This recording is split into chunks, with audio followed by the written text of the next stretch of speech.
welcome to today's panel, the title of which is Economics of Queerness, Organizing Across Borders, in which we're going to look at how trans liberation could look like on a global scale by talking to three trans women from different countries. And I'm really excited for you all to get to know their work and get to know all the amazing things that they do and thinking about how can we build some form of international solidarity when we're looking at trans liberation. But I'm going to start by introducing Decolonising Economics, which is the organization that's producing today's event. So Decolonising Economics is a grassroots collective working to build a solidarity economy movement that is rooted in racial justice principles. Our work is a continuation of the legacies of resistance against the foundations of racial capitalism that are the vehicles of structural inequality today. And this is part of a series of three events. This is a final event called Economics of Queerness, where we look at the way in which colonialism has shaped our current understanding of gender and sexuality and how it has impacted people's access to resource, to financial stability, to a stable, form of economy. And we think about what are the ways in which queer and trans identities who also happen to be racialized face specific challenges and face specific issues, and thinking about how can we unpack those, and also what are the strengths in holding racialized queer and trans identities, and what can we all learn from holding these identities, and what future can we hope for, and how are they an asset in thinking about fighting for a different world. I'm just going to introduce the panelists that are here with me today, and then we'll get into, what the work that they do is, and then we're going to get into a conversation about today's topic specifically. So I'm going to start with Ricki. So Ricki Kgositau won a constitutional court case seeking legal gender recognition in the High Court of Botswana in 2017, and continues to use strategic impact litigation wins to make legislative and policy gains. Hence founding the Ricki Kgositau Foundation in Botswana to advance legal and policy reform initiatives for integration of and accountability towards gender diverse communities. Ms. Kgositau is currently serving as the Africa Regional Manager for the Global Equality Caucus, whose work is to engage legislators and elected officials in political and governmental office on advancing equality and inclusion for LGBTI people. Ricki is a recipient of the African Feather of the Year and Role Model of the Year awards in 2017 from the Tammy Dish Foundation in South Africa, while in 2018 she made the inaugural #Awesome50 list of African LGBTQIA+ activists, personalities, and allies. We're in Zoom, so you can't give her a round of applause, but I'm hoping that you're all giving her a round of applause in your own rooms. Thank you, Ricki, for being here. I'm really excited to speak to you more. Then we've got Raven Gill. So Raven Gill is the founder and director of Butterfly Trans Barbados, an advocate who relentlessly targets key issues of the transgender non-binary community in Barbados, as well as working with other civil society organizations throughout the Caribbean. Thank you, Raven, for being here, and I'm really excited to speak to you as well and get to know about all the work that you do in Barbados. And finally, we have Yren Rotela Ramirez, who is a human rights defender from Paraguay. She has been involved in a lawsuit with the Paraguayan government for the legal recognition of trans people for almost a decade, and was granted the Peter Benenson Award by Amnesty International in 2015. She has founded Casa Trans, Casa Diversa, a community space and shelter for LGBTQ+ people centered on professional training, education, and personal empowerment. It's so nice to have you here, Yren, and I'm so excited to speak to you as well. I also wanted to shout out Kali Fernandez, who will be translating for Yren. And thank you, Kali, for being here. I guess today I was thinking about this panel, and I was thinking about the fact that I guess like the magnitude of it really. I don't know how often there's been a panel where trans women from across the globe are in conversation with each other, and it feels like a massive blessing to be able to host this. And it's, yeah, I really hope that we'll all get to meet in person one day. And I also hope this is just like the first seed out of a much bigger project and a much bigger form of collaboration, because it feels, yeah, pretty monumental. But I'll stop talking for a bit, and I'll let, first of all, Ricki, if you're just happy to spend a few minutes introducing a bit of your work and who you are. And I'm quite interested, especially in thinking about, economics and resource sharing and how that falls under your work. And by that, we don't necessarily mean like the traditional definition or understanding that people may have of economics. We're thinking about like economics as something that should be accessible to everyone and something that we all do in our own ways. So I'll let you go first, Ricki. Thank you. Thank you so much, June, and the whole team you're working with in just setting this incredible platform. I just first and foremost have to apologize to everybody who's joining us. It's in no way of a disrespect that I am in a very poorly lit environment, but we are going through the worst of power cuts in South Africa currently. I'm not in Botswana, I'm in South Africa. I'm in Johannesburg. But thank you so much as well, June, for the introduction. My name's Ricki Kgositau, and I am a young Motswana woman of a trans identity and experience. And I carry multiple hats on my head at this very point in time, much like you already alluded to, when in 2017, I won my case in the High Court of Botswana seeking legal gender recognition and constitutional reinterpretation on the rights of transgender persons. The essence wasn't just for me to gain access as an individual, but ideally doing so as to set a precedence that would enable all other trans diverse and gender diverse Botswana after myself and after the 2017 mark to be able to actually access legal gender marker change, and officially as well to be able to get a legal recognition of gender identity and gender expression as extensions of gender in and of itself, but also, I guess, adding into that a mix in terms of, as Benato works in terms of bringing in the gender diversity lens into understanding just gender in and of itself. And that's what we were forcing the stage to have to do. It's said that years later now, about 6 or so years later, we still do not have any legal gender recognition policy in Botswana. And this is how this also connects with the work that I'm doing as the regional manager for Africa for the Global Equality Caucus, to support legislators to be able to actually craft and in other ways reform existing laws and policy to really be able to foreground the needs, the protections of LGBTI persons much more broadly. But I also then founded the Ricki Kgositau Foundation, which was only registered quite recently, 2021. And the foundation's main objective is to raise funds and resources for transgender Botswana to be able to affirm themselves. Because in my particular case, where my transition is concerned, I've had to do this out of pocket. And my passion has always been on having to, I guess, as we're talking this conversation today, of decolonizing economics, of having to transform and change the way business has been done, more especially where it relates to the economics of affirming ourselves as transgender persons, when it comes to the economics of being able to forge livelihoods.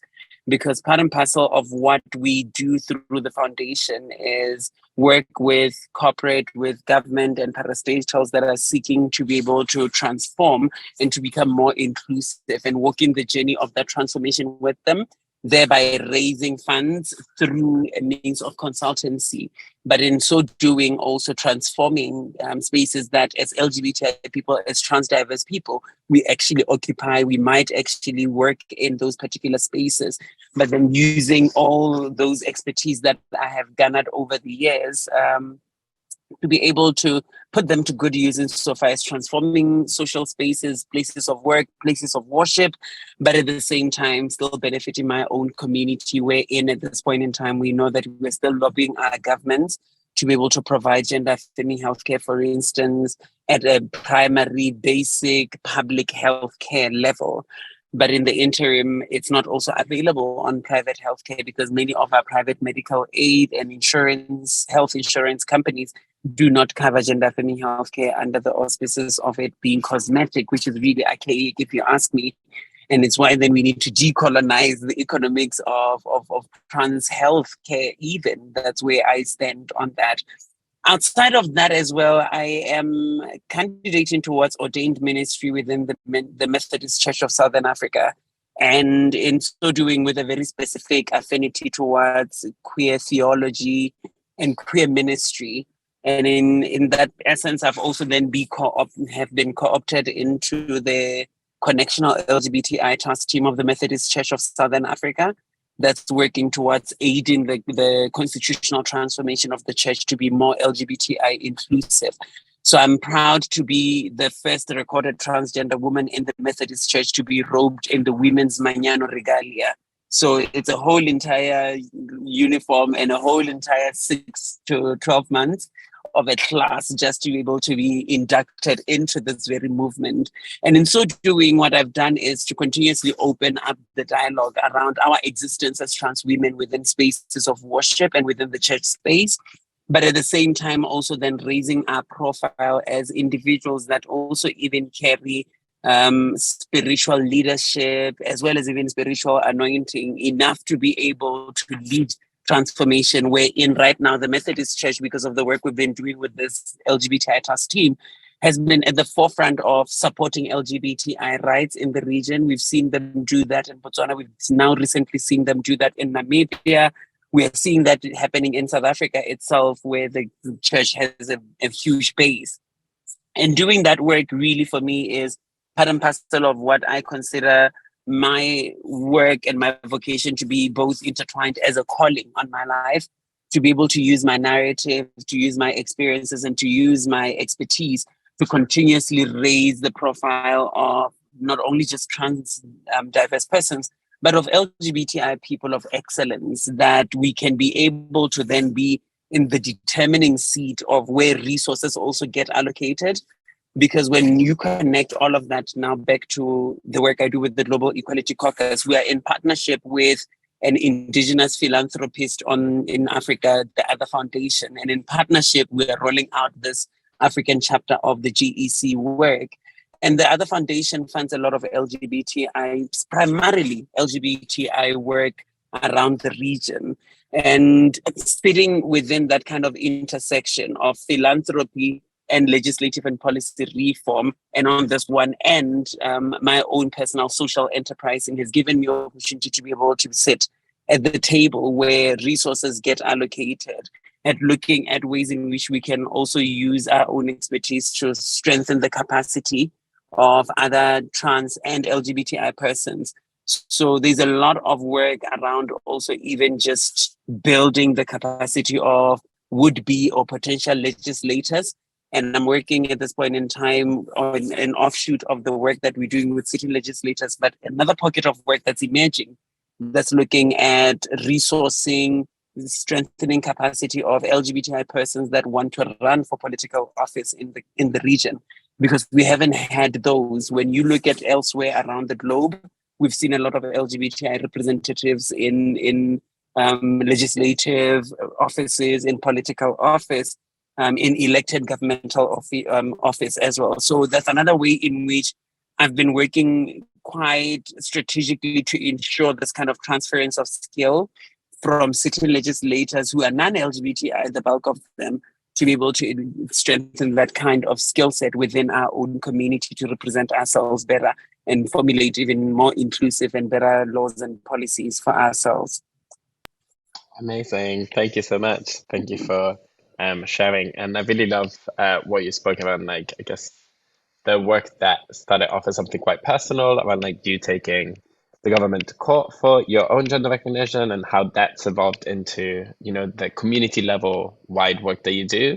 And also I really love how you spoke about, I guess, like the religious element of it. And I feel like the fact that um it feels like a calling, and it feels like actually these two kind of works that you do and these two beliefs that you have are not in opposition, but they can work harmoniously together. I think that's really beautiful and really special and really nice to hear. And I was actually wondering if, Yren, you wanted to go next, because I think your positions are quite similar in some ways. I know, Yren, you started off also by taking the government to court, and then that developed into, I guess, like wider community work that you do. So I'll let you introduce yourself. Lo voy a hacer en parte así para que puedas traducir una parte y después vuelvo de nuevo. Bueno, yo empecé mi trabajo desde muy joven. Lastimosamente me tocó ser expulsada de mi familia por mi identidad, por mi orientación sexual, sin tener educación, sin tener familia y sin un Estado que me garantice y me proteja. Terminé haciendo trabajo en calle, que no lo puedo decir que es trabajo sexual, porque en mi país tener relaciones con menores es abuso sexual. Hasta ahí me quiero quedar. Okay. So basically, Eden started saying that she started her job as an activist really young because sadly she was kicked out of her house at a very young age due to her gender identity and her sexual identity. And in Paraguay, there's no protection from the state or there's no laws that protects a queer person. So the only resources that she had, since she also couldn't finish school due to being kicked out of her home, was having to work the streets, which I think we all know what that means. But she just says she doesn't want to delve into that as much because, that's something that's illegal in Paraguay, but she still wanted to mention it as that's how she started her activism journey. Lastimosamente, el camino de las personas trans es en la calle como una forma de sobrevivir. O sea, el ingreso, la economía, tiene que ser a través de este trabajo y lastimosamente no tenés formación, educación y te impide que vos puedas acceder a otro tipo de empleo. Además, es un país donde realmente la discriminación se siente por ser trans, por ser campesina, de origen de rural, por ser una persona con sobrepeso. Es muy difícil la situación. Desde entonces también vengo luchando, primero peleando por la no violencia de la policía, porque la policía siempre fue el agente o la institución que más nos violenta día a día. Entonces, mi lucha era que ya la policía no nos golpeara, no nos encarcelaran, no nos llevaran presos, y sin tener conocimiento aprendí y entendí que tenía otros derechos y que también tenía derecho a estudiar, a trabajar, a poder acceder a otro tipo de derecho. Basically, Eden was saying that sadly, a lot of trans people in Paraguay, the only resource that they have is to sadly start on the streets.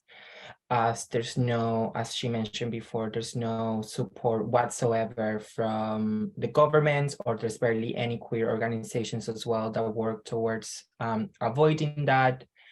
And then on top of that, she was saying how, in terms of how that ties with decolonizing economics, that there's still quite a lot of you can still feel quite a lot of the effects of European colonialism through the discrimination of being someone who's from indigenous culture, or someone who works the soil, which is usually as well safe for people who are from indigenous descent or who have some sort of mixture within that culture. And then on top of that as well, like a lot of discrimination if you are someone who's not fitting the standard beauty of European image. And basically that's how she started. She started off by actually fighting off the police because she wanted the police to stop incarcerating them. She wanted the police to stop beating them, and she wanted the police to stop abusing them.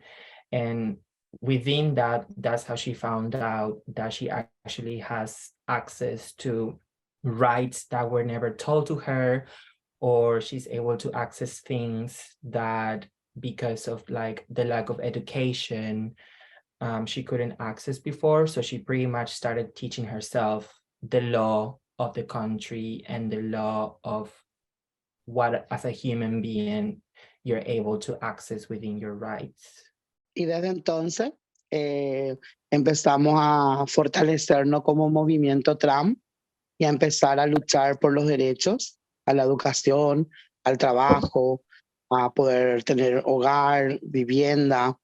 Y ahí entra también que en Paraguay te permite cambiar el nombre, no así el género, el nombre. Y entonces inicié una demanda al Estado paraguayo hace 6 años por el cambio de nombre. Hoy hace 6 años que no recibo respuesta del Estado paraguayo y la única respuesta es porque hay una clara discriminación en mi país y hoy está en instancias internacionales. Hoy nosotras con otra compañera que es Mariana Sepúlveda demandamos al Estado paraguayo ante las Naciones Unidas por el cambio de nombre, por la violencia que sufrimos en nuestro país.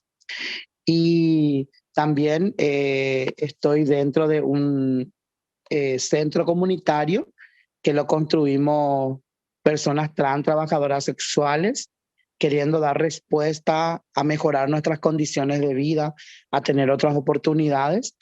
Y formamos un grupo donde tenemos un albergue, es una casa transitoria para personas trans, donde le damos educación, formación, protección, acompañamiento jurídico, acompañamiento a la salud. Hasta ahí me quedo.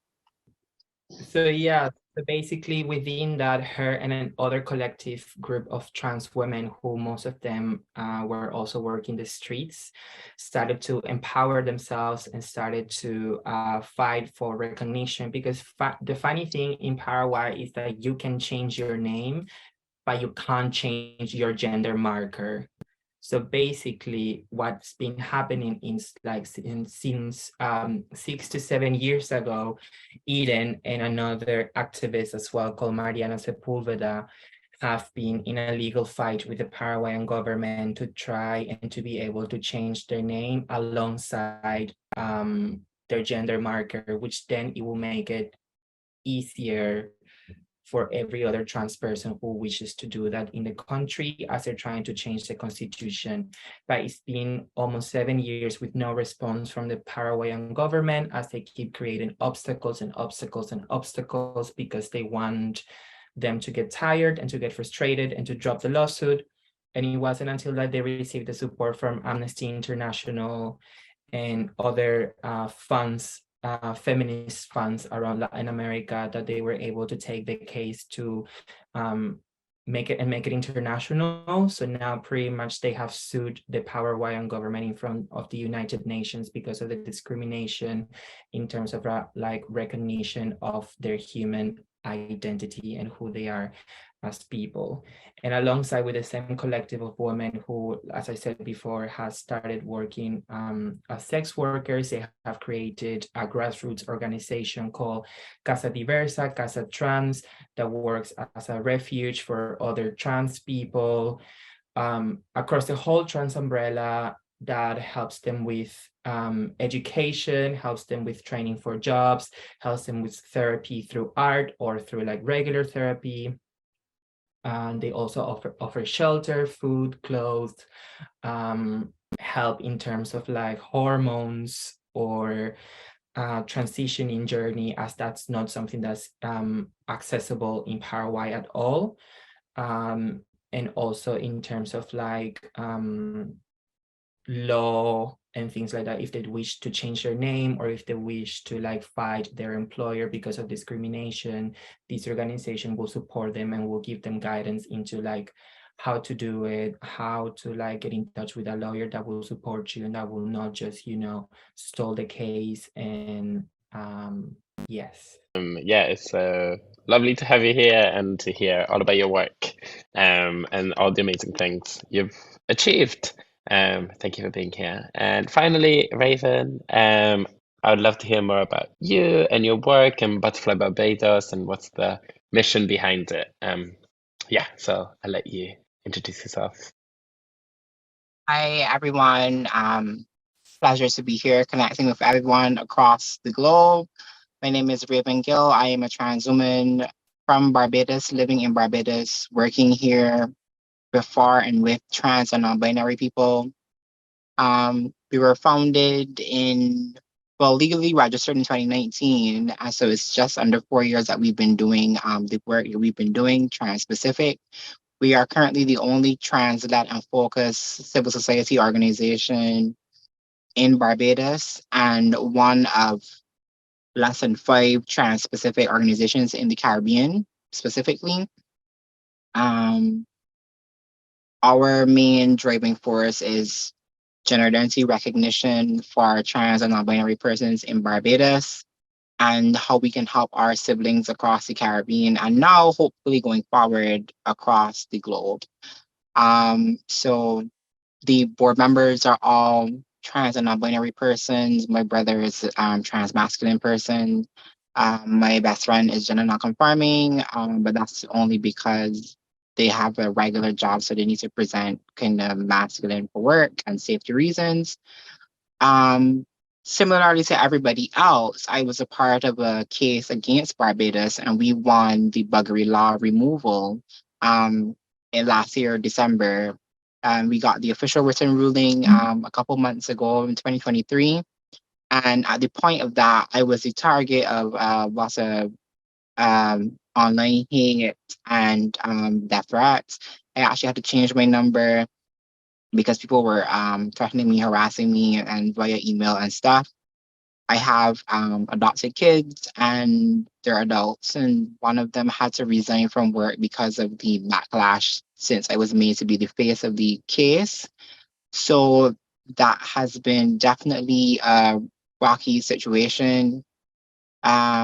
We also partnered with other regional organizations in the Caribbean to pull off the first trans and non-binary specific conference, and that was in May of this year. It was held in St. Lucia. And that was an amazing feat for 3 organizations under 10 years of being functional to provide that level of convergence for trans people. And I'm still living in the memory of it because I met some really nice people, some talented persons. And I think for me, the thing about being a trans woman in the Caribbean, being a Black trans woman, is also oftentimes you're overlooked because you are Black, and it's kind of a destructive thing that happens, but it is what it is. But I've been seemingly told that I'm an inspiration to people, which is kind of a shock because the community here in Barbados, the LGBT community, kind of was not nice to me growing up.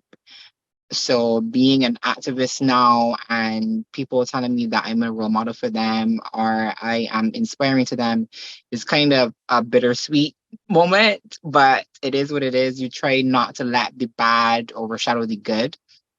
Our organization also works predominantly in mental health care and general health care stuff specifically. We overarch into legal stuff, but mainly I'm a mental health advocate and counselor. And we work with the Barbados Family Planning Association, which is like the local version of Planned Parenthood. And we also have ties with the IPPF. So we also provide our Butterfly links persons to gender affirming healthcare services and mental health services. We also did a few sensitization trainings with mental health professionals, psychiatrists, psychologists, nurses, mental health nurses, counselors, therapists, on how to navigate and competently engage with the trans community in Barbados. As the DSM-5 declassified trans as a mental health illness, but there's still some finicky language that people will persist in having us seen as mentally inept. And off of those trainings, we were able to get funding to partner with the University of the West Indies here and to develop a trans-specific curriculum to be implemented into the psychiatry and humanities clerkship. And that overarches just not mental health, but into general medicine. And hopefully the plan is once the curriculum is completely finished, we can have it integrated into the rest of the studies at the university, from law or social sciences, tech stuff, IT, so that we create the network for trans people, because the government often, as many of you would know, denies our existence, and they say that we don't have any statistics on paper, so you can't exist if you're not registered as a statistic. And that is folly. As we know, we exist, we're visible, clearly not going anywhere. So ideally, we are looking to have the university as our main sort of backing to say that we exist and we are a part of the society and contributing just like anybody else is. And going forward, we're hoping that we get access to gender identity recognition, since the colonial barrier of the Buggery law has just been removed. So I think that is quite a bit to digest for an activist who has just had her organization for just under 4 years. But doing the work, and one of the passions that I get from the work kind of is sort of cynical, like when people don't know that I'm behind certain wins for the community, or when the organization is at the kind of pulling the strings from the background and having the community have access to certain things, that gives me a measure of joy that I cannot express. So yeah. Amazing. Thank you so much. I think something that you said that I feel like is really powerful, I think, is also the fact that, with increased visibility of your work and like achievements of your work, also came on the flip side more violence and more risks. And I think a lot of the time, when doing this work is like, yes, we can celebrate the achievements and we can celebrate the visibility, but we forget the fact that there's like a consequence of that visibility, which can be quite threatening. But it's been really amazing to hear about all the work that all three of you do. And I'm just gonna start with the first question, which is I wanted to ask. Obviously, the Decolonizing Economics is running today's panel, and I was wondering, what does that term mean to you? Decolonizing economics. If you were to, I guess like share a few sentences around like what would that look like if we were to decolonize economics? Ricki, do you want to start? Thank you for that, June. And thank you so much to Yren and Raven. I think I'm in the middle and amid greatness, which is absolutely incredible.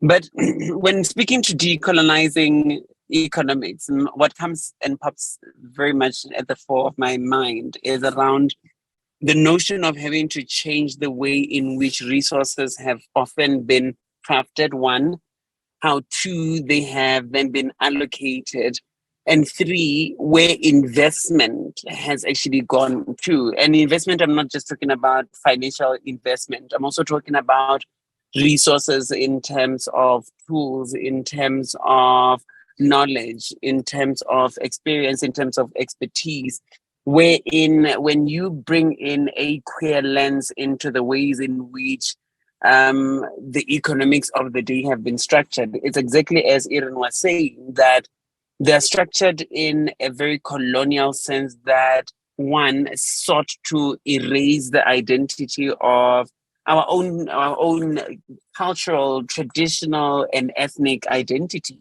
Thereby also even invisibilizing the diversity that's often existed within our own communities. And I speak this from a very strong African perspective, wherein pre-colonial Africa was diverse and inclusive and respected the spiritual kind of connections of people beyond just the physical.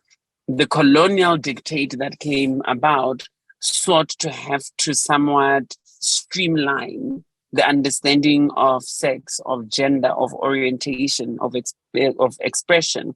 And by so doing, devise structures that continue to put our community, particularly as transgender persons, where we do not access education, because then the education system is not structured for us, wherein we are not able to find employment in later life. And for those that are able to, we still have a battlefield called the workspace discrimination and exclusion that ultimately all result from this very binary gendered system and society that was enforced upon us by colonial masters and colonial structures that to this day still permeate the way in which life generally is structured, from schooling to the workspace, to spaces of worship and the spaces of faith that I'm often privy to as well. And now also then even translating to how laws and policies are formulated not with us in mind, but that we are even invisible to a lot of legislators, which is why I love the work that I do with the Global Equality Caucus, which is a global network of elected legislators geared towards LGBTI reforms. But now looking at how Africa still remains in the background as much as many of other colonized parts of the world, primarily the global south, where we are continuously having to battle to have to fight against rhetoric that claims that our identities and our being is foreign. Whereas what is actually foreign is the homophobia and the transphobia that came with religion in our context, that came with an education system that sought to just create these binary boxes of males and females, boys and girls, men and women, at our own detriment and peril. But further that a little bit as well, June, when thinking about a decolonial thinking around economics, is also looking at ways in which the very marginalized in our community, which often is ourselves, LGBTI persons, transgender persons, who are often at the mercy of some of these atrocious laws that we have seen come to be, have continuously had to coexist with, for instance, an educational system that seeks not to create entrepreneurs or business people or individuals that can actually forge self-sustaining livelihoods, but seeking to have to create these toy soldiers that come off of a fan belt in a factory that ideally are meant to just get an education to go and work for somebody. And having to think about ways in which I could be able to break such a cycle, I looked at having to not only depend on the NGO model, for instance, to be able to advance the rights and the needs of transgender persons, but I founded a social enterprise in the form of the Ricki Kgositau Foundation that is meant to be able to mentor other trans-identified persons to be able to really pursue different kind of professions, careers, occupations, and even vocations. But in so doing, at the same time, creating an income even for myself and for others at the same time, thereby also then deconstructing this ideal that even as transgender persons, we're at the mercy of having to just continuously go to have to seek employ from somebody, but that we can be able to find ways of generating an income for ourselves while still also advancing our rights for us to then become more included and to be more accepted and celebrated for everything that we are, and to actually have our rights and dignity restored and protected. So in so doing, when I think about decolonizing economics, I think about how we can imagine a different structure to the one that we have inherited, or one that we've found this very society that we've been born into looking as, and finding ways in which we can either dismantle it or coexist outside of what it would have dictated life would look like for us. Part and parcel of what I have been doing throughout the years of doing my activism has also been on continuously seeking ways of being able to pass down and share my own expertise, my own experience, which is why a lot of work I've done around supporting strategic impact litigation around the region itself, and in so doing, continuously ensuring that we're not just dependent on some human rights lawyers that oftentimes are not from our community, to be able to also shape our own lobbying and advocacy efforts to be able to effect change that we want. And in so doing, growing that capacity, even as you've seen in the African context, we've now in the last 5 years been really observing how, for instance, court actions have really grown in terms of LGBTI and trans-identified persons actually going before the court systems to be able to demand for our rights to be protected and for constitutions to recognize our existence. You're looking at places like Eswatini, you're looking at places like Namibia, you're looking at places like Malawi right now.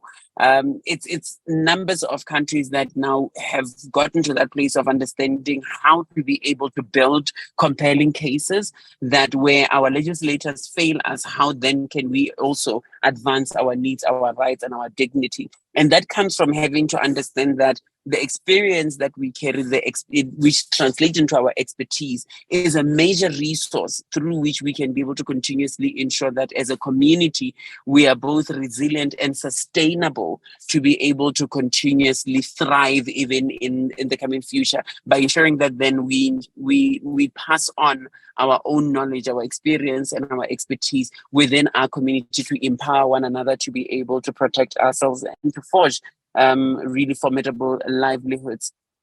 And then lastly, it's also just been a thing of working with various entities, especially as a trans person who was part of the inaugural Southern Africa Trans Forum, which is a collective of over 15 trans-led and trans-focused organizations in Southern Africa at the time. And with that, the essence was to also then not only strengthen the capacity of individuals, but to be able to strengthen the capacity of the organizations and that form this very movement. And if you look at the African context right now, we have seen a lot of other movements actually falling. I think COVID really did a number on a lot of organizations and a lot of movements. But the trans movement at this point in time on the African continent remains the remaining stronghold really of the LGBTI organizing and advocacy. And it's been because of realizing that, as somebody who has had opportunity to lead various organizations, I mean, I've been an executive director to Accountability International, which is registered in Sweden, working globally to advance accountability towards marginalized communities. I was the executive director to Gender Dynamics, which is the first and oldest transgender organization in the African continent. And with all of that work comes this leadership acumen that is important for us to recognize that we ought to continuously pass the baton, June. And that's a great resource that ensures that then we decolonize economics, where trans persons are no longer just going to be the stepchild of the LGBTI movement, where people can access resources on our name and the resources are not necessarily distributed by ourselves. So in the times that we founded the SATF, the essence that I sought at the time was to ensuring that this powerful leadership acumen that I was privileged to have been given at a very tender age. I've been an executive director now 3-4 times in just 35 years of my existence. And that is something that's a rare phenomenon. Outside of myself, just looking at myself as a third person, that's an incredible resource that we have as the trans movement globally and even domestically in the African context, of which passing that baton is really something that is incumbent on us as other trans leaders to ensure we are grooming, we are capacitating, we are strengthening other trans persons to come into the fold as other new and emerging leadership that ensures the sustenance of our movement, the sustenance of our messaging and our efforts. Thank you. Wow, amazing. Thank you so much. That was, incredible. It was so lovely to, I think you said so much that I feel like really spoke to me, but something that I think really stood out is like how clearly, I guess, like you created that connection between the fact that like, you know, colonialism, I guess, like challenged queer and trans people's existence, which then left us deprived of resources. But as you said, trans people have shown resilience, which is why I guess we're seeing like a resilient community that's fighting for their rights, and that, as you said, is just like flourishing in a way that maybe we haven't been allowed to recently. And it's really, yeah, really beautiful to see. And I think it's the way that you put it kind of makes me really hopeful for the future, because it makes me seem as if like, yes, we've been, our existence itself was challenged, and I think we've proven that we exist. So the next step after this is leading, I guess, like fruitful lives, and as you said, like founding organizations, you know, and things like that is the first step towards that direction. So it was really, the way you put it was really amazing and really clear. Thank you so much for sharing. Raven, do you want to go next and share your thoughts on like what does decolonizing economics mean to you? Decolonizing economics. There's so many things. Trans people usually don't have access to healthcare, don't have access to social services, a proper education. Specifically, like I think we all have and still are suffering the reach of colonialism, and specifically the British colonialism still is very apparent. I don't know if decolonizing economics is going to, well, let me say for me, I think that looks different to everyone, and particularly in a smaller region like the Caribbean or in Barbados. I think that we have so many barriers as it comes to economics, socioeconomic status, the level of education, um, the color of your skin, because colorism is a huge part of why darker skin have been penalized and why darker skins have seen the brunt of micro and macroaggressions, and privilege plays the biggest factor in why decolonization struggles to be completely abolished. So with that and talking about queerness and non-LGBT persons seeing that we are abominations and we don't have the right to have access to small things, not even luxuries, small things, clean water, a safe place to rest, food, other safeties, decolonizing economics, there is going to be a root, and then the branches spread off into all these other things where intersectionality comes in, where we could partner with the disabled community because trans persons are also disabled. We could partner with gender-based violence survivors because we also suffer at the hands of gender-based violence. So decolonizing economics with a queer specific look or queer specific lens has so many nuances that ideally may be similar to African countries, but not so much to the Spanish speaking countries because of the type of colonization or who they have been colonized by. But again, there's so many intersections where we all, as trans and non-binary people, have this need, this urge, this fight to can I curse? Absolutely. Fuck existence. Like we've been existing and thriving. I think we need to get past this notion that we need to be quiet and stay in the shadows. And again, we all as activists, as individuals being visible, have challenged the notion that we need to be in the shadows and in the background. And now going forward with the level of education and the experience that we all have in our respective fields as persons, as people living many lives in one sitting, going from your previous self to current self, and then you may transition to something else. I think the root cause of why we seemingly will continue to suffer is because the powers that be, the figures in authority, want to keep the privilege that they have not being colonized anymore to some extent. But we, those who've been policed by labels and categories and definitions, still suffer because we don't have access to things that everybody else has access to.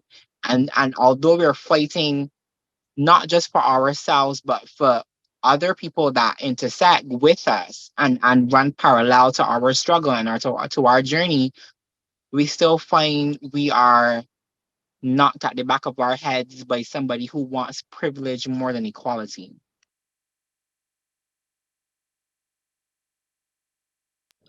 Sorry, I was on mute.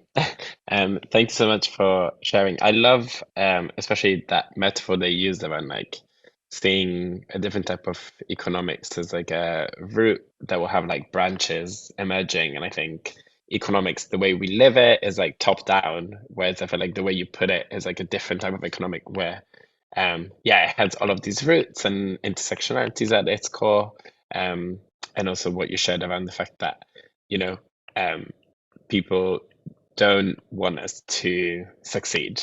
And ultimately, a new economic system is one where there's no alternative but for us to succeed. I think it's really special. It's a really nice motto to live by.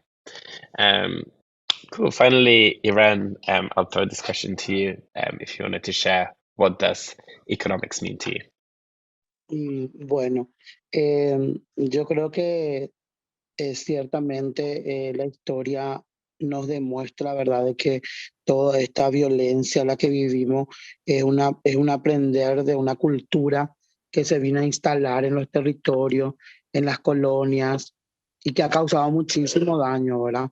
En primer lugar. Y cómo lograr eso sería para mí teniendo un Estado que pueda garantizar el desarrollo humano de la persona, que nos permita realmente liberarnos de esa dominación política, social, económica, por parte de esta gente que tienen justamente esta potencia extranjera, como le llaman, ¿verdad? Que tienen todos los recursos y que vienen a un país a instalar la dominación, a seguir con esa dominación de la persona, del ser humano. Y bueno, realmente sería interesante que la comunidad LGBT, que la comunidad trans, podamos tener un proceso de independencia, ¿verdad? Que podamos tener oportunidades para desarrollarnos, para educarnos, para formarnos y poder tener realmente un criterio o un pensamiento político crítico con relación, ¿verdad?, a estas cuestiones de dominación, de todo lo que hemos vivido, ¿verdad? Yo creo que realmente es muy difícil hablar de esta situación o de la descolonización, porque ¿qué tenemos en un país como Paraguay, ¿verdad? No tenemos oportunidades, no hay mucha, mucho apoyo a la comunidad LGBTI. Entonces, como que también a veces me pasa a mí que a veces queremos copiar mucho lo extranjero, ¿verdad? Copiar todas las prácticas extranjeras, y vos ves eso en una comunidad también LGBT, ¿verdad?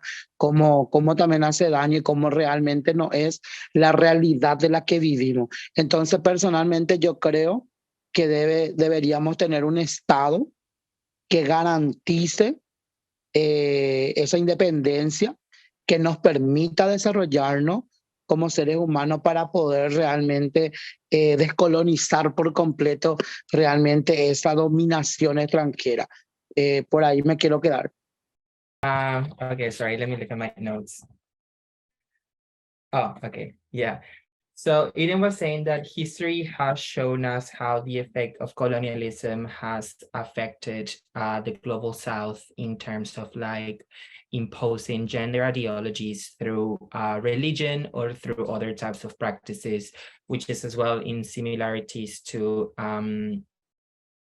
Africa. Latin America as well was very diverse in terms of like indigenous communities and the diversity within how people within indigenous cultures identify themselves and the connection that that has with spirituality.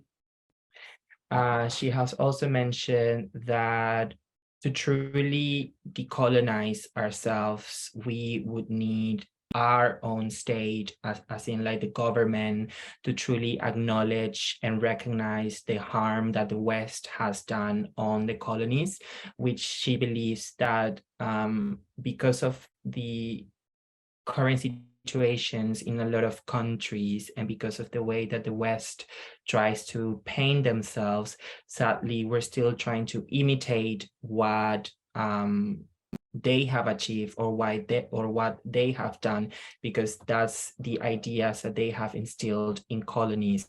So to truly decolonize not just the LGBTQ community, but the global South in itself, we have to decolonize our minds in wanting to be like the West or wanting to achieve the same things that they have achieved, because our experiences are completely different to their own queer experiences, just in the ways of like queerness was already celebrated in the global South before colonization happened, and then it was suppressed and it continued. We're trying to have that liberation now. So if we're still basing our truth and our liberation around a Western ideology, we can't really decolonize not just ourselves, but the whole LGBTQ community and the whole country and region in itself. So she believes like we need to have like a government, a state that has true autonomy within who we are as people, with recognition as well of our roots.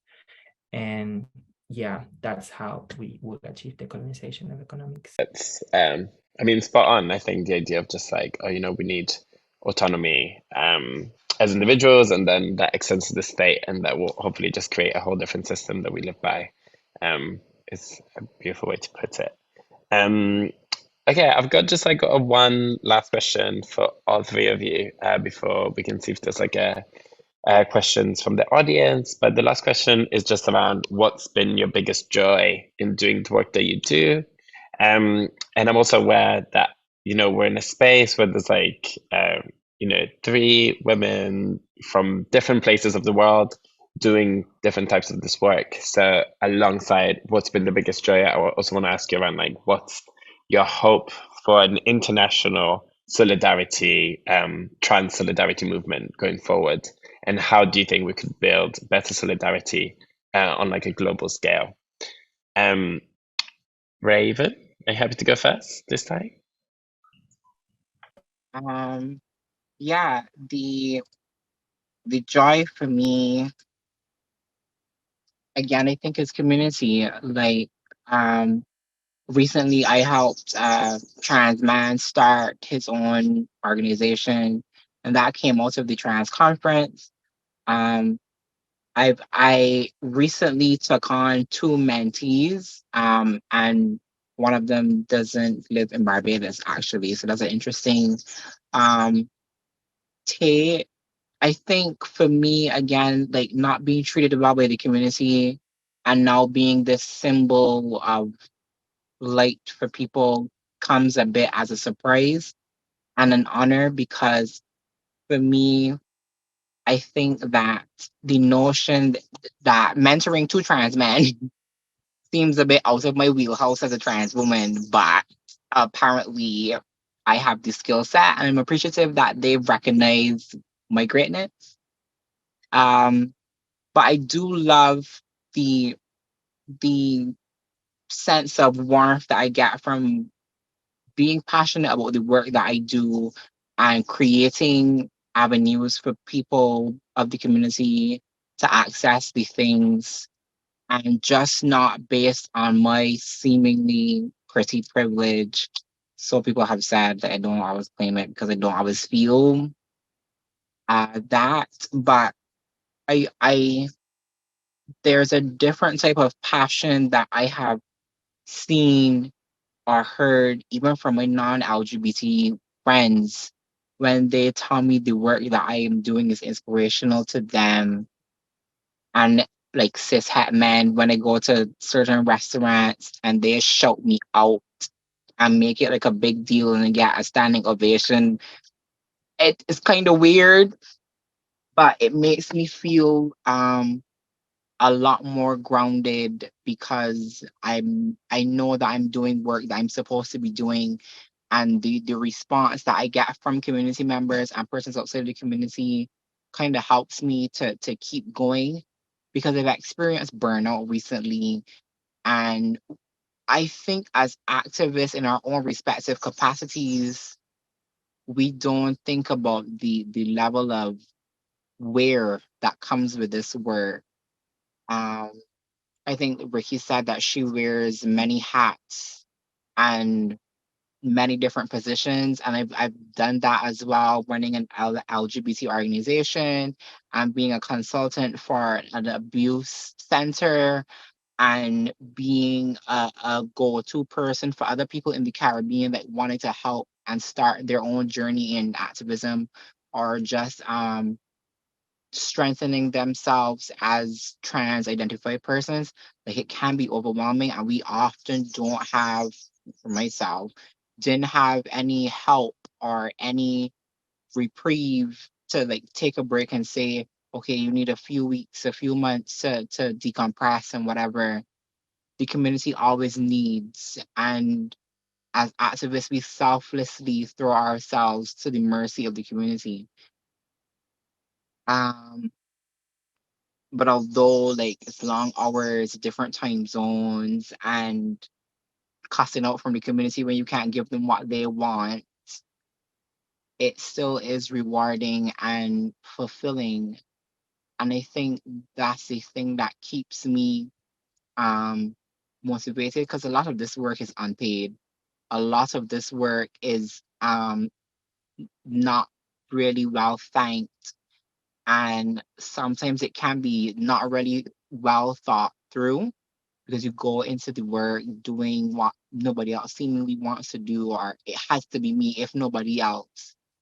And you take the knocks and the blows, but you still get up. And the resilience of the community, especially trans women, the trans community, the resilience is something that gives me another breath of life when I see like the work that you, June, have been doing, or the work that Ricki has done, or Yren, like that gives me a fire under my ass to keep going. Because if these people, these women can be so invested and motivated, like I think that gives me a sense of connectivity globally. Even if I don't always see you, I see you and I appreciate the work that you all are doing, and that gives me the motivation to keep going. Ah, that's so beautiful. Thank you so much for sharing. That was, yeah, a blessing. Um, Also, I feel like people hate when a hot bitch succeeds, and they love to blame it on pretty privilege. When actually you are talented and hardworking. So that's just like a wild accusation. But yeah, thank you so much for sharing. Maybe we can go to Iran next. If you want to share, yeah, what's the biggest joy in the work that you do, and also your hopes for the future, especially in building like an international trans solidarity movement. De que a pesar del dolor, de a pesar de todo el sufrimiento, yo nunca imaginé que yo podría estar, por ejemplo, acá hablando hoy con ustedes, debatiendo, porque a mí me enseñaron a guardar silencio, a callarme, a aguantar, a soportar, a no soñar. Y la verdad que eso es la alegría que yo tengo hoy, que me siento empoderada, fuerte, que a pesar de todas las dificultades que pueda tener, que hoy mi voz esté transmitiendo, esté saliendo y se esté escuchando en el mundo entero, ¿verdad? Y sobre todo yo creo que eso debe ser el trabajo que tengamos que tener. Para mí hoy es una oportunidad, es un sueño poder juntarme con otras compañeras que tienen el mismo trabajo que yo, que vienen luchando y que venimos trabajando realmente por un mundo mejor y que realmente tenemos que seguir fortaleciendo, conociéndonos y que realmente uniendo el esfuerzo para los que van a venir, para aquellas personas que van a venir a transitar esta tierra y que le podamos dejar un mundo mejor del que nosotros encontramos, ¿verdad? Yo creo que esa es un poco lo que yo quiero decir, ¿verdad? Y sobre todo lo que siempre digo, de que no hay tiempo para el odio, no tenemos tiempo para el odio, solo tenemos tiempo para amar y vinimos para amar y para hacer, así que seamos lo que queramos. I was just okay, so let me translate that. Yes, so Yren was saying that basically she has had some very hard moments in her life, but she has also had some very fantastic moments. And the first thing that she realizes, which is one of the biggest joys that she has had, is the ability to lose the fear to fight for her rights and for her rights of the community, because she is someone that has been taught to stay quiet, to just endure the pain, to not stand up for yourself, because if you stand up for yourself, nobody will listen, nobody will pay attention to you, because of the types of society that we live in and the type of woman that she is, and the type of the community that she's a part of. So to be able to lose that fear and to stand up for herself and for her community and have her voice being heard, she feels like it's a privilege and it's a blessing. Even the fact that she's able to be in this call right now alongside two other women who are also doing the same work, but are all around the world. It shows her how powerful the trans community is and how immense that connection is. Even if you don't know each other, you're still connected in some sort of way by the work that you're doing. And she feels very blessed and very privileged that she has been able to live a life that has led her to this moment where she's able to debate these kind of issues and where she's able to listen to as well from other people's experience and life's journey. She says that to be able to build like a wider solidarity movement within the trans community or the queer community in itself is just to remember how and why we're doing what we're doing, in terms of like everything that she's doing right now. It's to leave the world a better place and better for the people that are going to navigate the same journey that we are navigating right now, because she doesn't want the younger queer generation or younger trans people to go through the same things that we have gone through. So I think to be able to create a solidarity movement, it will be useful to remember why we're doing the fight that we're doing, and to remember that like sometimes it may feel lonely, it may feel that you're only doing this by yourself, but all across the world there are also other activists, other people doing the same stuff that you are doing or trying to achieve the same stuff that you wanting to achieve. And then she ended up saying with her motto that she has, which is like, she was put on this earth to love. She was given a lot of hate throughout her life, but she would rather give love. Thank you so much, June. Thank you to Yren. Thank you so much to Raven. I'm also very much inspired when I am in spaces like this with other trans women leaders who are doing incredible work. Much like Tupac used to write, we are those roses that grew from the concrete jungle. And we just continue to thrive no matter that they try to step on us. We keep on rising, like Dr. Maya Angelou said. And I think over the years, my biggest joy, to be honest, has just been seeing me become a part of what I didn't have when I was growing up. And by that, I mean being able to, we sit here, Yren, you, June, including Raven, Carly, we sit here as an example for a little trans girl somewhere in a village, whom at least in our lifetime gets to say, there's Ricki, there's June, there's Yren, there is Raven, there's Kali, and there's an image that they see of themselves in our faces, and we give them hope, we inspire them. We also even enable them to navigate this world that say we don't exist by giving them an example that no, there are others like you out there, and you can still grow up to achieve anything you set your eyes on against all sorts of barriers. And I think it was incredible. 2017 was really one of the most profound times of my life because, like the other women have already said, the work we do, it doesn't have enough thank you. And one of the few times where I felt a sense of recognition that indeed, after 7 years of litigating against the government of Botswana, I won my case in the High Court. It was a validation and an affirmation that I didn't realize I needed, that said to me, you are still on your path. And on a daily basis now, on an ongoing basis, especially with my ministerial formation in the Methodist Church of Southern Africa, am feeling that I am truly, truly living to my true purpose. I'm living to the true intent of why I was created by a God. That don't be fooled by anybody who tells you that we are not part of God's plan. God created diversity. And I always say this, June, to everybody, you can quote me on it. Diversity is the norm to God. When you look at everything that any kind of deity you believe in has created, they're all created in all diverse forms, from the fishes of the ocean that coexist with whales and shark, to the mountains and hills and plateaus of the earth, to the rivers and lakes and oceans that exist. Why else do we think that that is the case? Because diversity is the norm to God. And even in us as trans persons, we were created by a God that saw it necessary to make us, that there was something missing on this earth without us. So living to that truest purpose for me every single day in my pursuit of my ministry has just been the most incredible reason to wake up every single morning, to be able to just, even when all the blows come, much like Raven, I've also suffered burnout. Last year, I took time out for myself because I had never been given that by anybody. I have always just been an executive director, and the buck has always stopped with me. And the sustenance of organizations I've led has always rested on my shoulders, which is too much of undue burden and responsibility on our shoulders that nobody ever gives us time to take time out.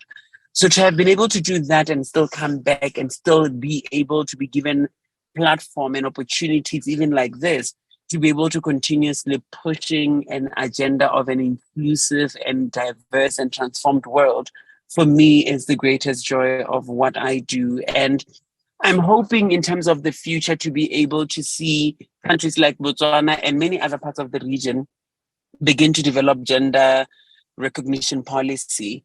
I am trying by my little means to afford other trans Botswana gender affirming healthcare. It's my wish, my dream, and my passion and my endeavor actually to work towards a place where health policy will be inclusive of gender affirming healthcare as a primary benefit that is given, that does not require any gatekeeping or any kind of seeking bureaucratic processes to grant it, and ultimately to just be able to see a world in which transgender persons live as part and parcel of myriad ways in which people identify their gender and express it. And in so doing, this is even an endeavor, like Nelson Mandela once said, I am willing to die for. Wow, thank you. Thank you so much. And that's such a beautiful way to end this conversation. I think, yeah, that's so much of what you said that I think is so special that I really hope everyone will carry with them going forward.